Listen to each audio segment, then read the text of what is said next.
So I was feeling like making China a big boy, and yes, I did just change the color. I don't like yellow. I had never played this country before, so I didn't really know what to expect. I knew Japan was probably gonna beat my ass, so I just mass-produced infantry and AA and spammed out infantry. Before the war, I puppeted all of the warlords except for Shaanxi and Xinjiang. Shaanxi I just made it, but Xinjiang, yeah, nah, I'm good.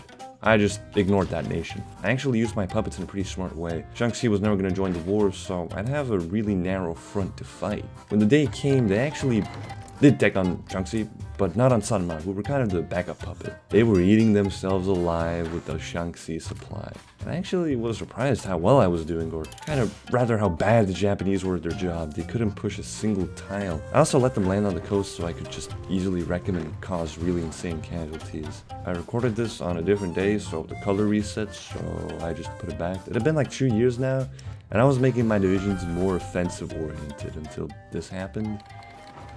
I don't know how. I got all my boys out of there though and just said fuck it to the divisions that were stuck.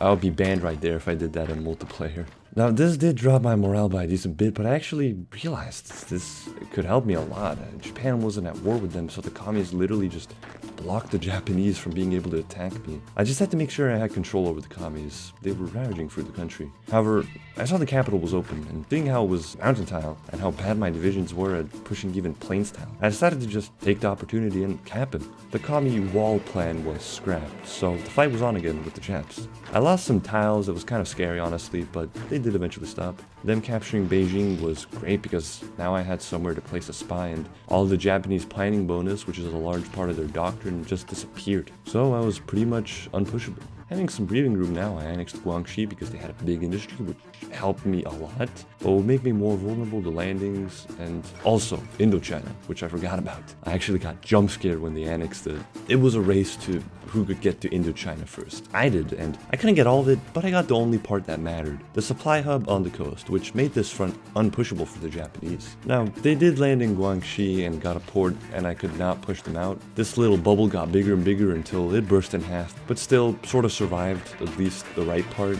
for a while. All that time though, I was making my infantry better and I tried to push in the north. I got a nice encirclement, but I couldn't push much after that. Their air really was messing with my plans. Luckily for me though, by this point I had fighter fees and I put them into production. I got jump scared again. Yes, I am joining the Japanese, but literally nothing happened on this front. And at this point I had some fighters out, but it would take a little bit more time to train them. In the meanwhile, I invaded their landing area in Guangxi and destroyed them. As I put my air up in the north, I began wrecking their fighters. It wasn't even a fair fight.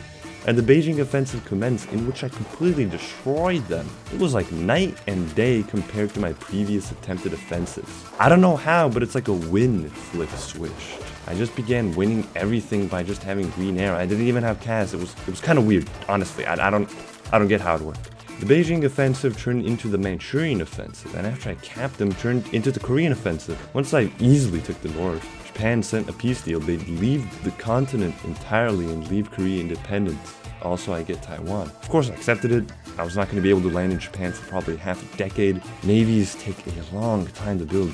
In my Dutch Empire video, it took like 6 years to get enough dockyards, tech, and production to get out a navy that could beat Japan's. Now I just had to annex all the warlords because I had cores on all of them. This took a while, but eventually I got him. Final step to a big boy China? Well, we needed to take out Xinjiang. It was in the goddamn Comintern, and I was like, might as well take out Mongolia too. But before that, I tried to subjugate Tibet.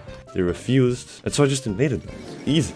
Now, the Soviets were being curb stomped by the Axis, but they still had enough fight in them to pose a threat to me. It started off very nicely, except in Manchuria, which didn't matter. But eventually, I was starting to face some good resistance from them, and I had to begin using my brain. I had to connect supply hubs to my capital to get any supply, and having done that on the Xinjiang front, they capped. But this was very difficult in Ulaanbaatar because it kept switching hands. But eventually I got it, and with a little bit more work, Mongolia capped. I instantly peaced out with the Soviets. I wanted nothing to do with them, but I did get my stuff.